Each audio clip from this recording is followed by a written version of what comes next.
Bienvenue à la revue de l'actualité africaine. Terrorisme au Mali, 6 personnes ont été tuées dans une attaque au centre du pays. Selon APA News qui cite un communiqué des forces armées maliennes, 6 personnes dont 5 militaires maliens sont mortes lors d'une attaque terroriste survenue au centre du pays. L'agence panafricaine explique que 5 éléments des forces armées ont trouvé la mort suite à l'explosion de leur véhicule au cours des opérations de secours du député Abdourahmane Niang qui avait fait l'objet d'une attaque terroriste dans le secteur de Tenankou-Massina. Les victimes ont été inhumées ce mercredi. Si le président de la haute cour de justice Abdourahmane est sorti indemne de l'attaque, son chauffeur lui a été tué.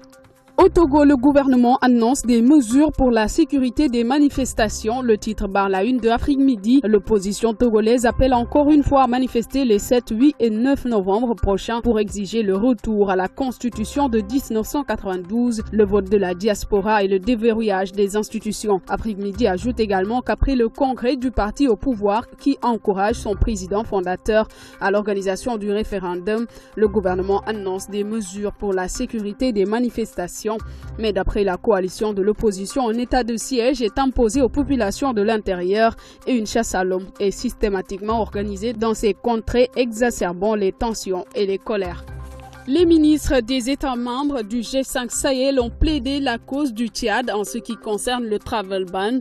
L'information est à lire sur Tchad Info, réunie à Washington ce 31 octobre pour rencontrer des personnalités de haut niveau du département d'État et du département de la Défense. Ils n'ont pas manqué de relever dans une déclaration conjointe les conséquences que peut entraîner la décision de l'administration américaine, renseigne le site.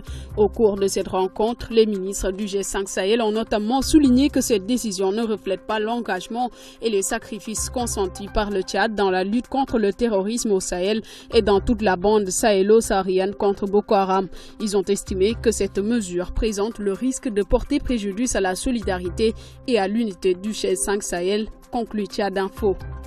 Au Burkina Faso, et Burni News rapporte que François Compaoré, le frère cadet de l'ancien président du Burkina, Blaise Compaoré, n'est pas au bout de ses peines. Interpellé dimanche dernier à l'aéroport de Paris-Roissy-Charles de Gaulle, il est inculpé pour assassinat de journaliste Norbert Zongo, qui enquêtait sur l'assassinat d'un travailleur de maison du frère de l'ancien président du Faso, gardé à vue au centre de rétention pour procédure lancée par le procureur de la République française. François Compaoré a été remis en liberté le lendemain matin, mais ses documents de voyage ont été confisqués par la justice pour l'empêcher de sortir du territoire français, relate le site d'information. Et depuis, la justice burkinabé entreprend des démarches pour l'extradition de François Compaoré.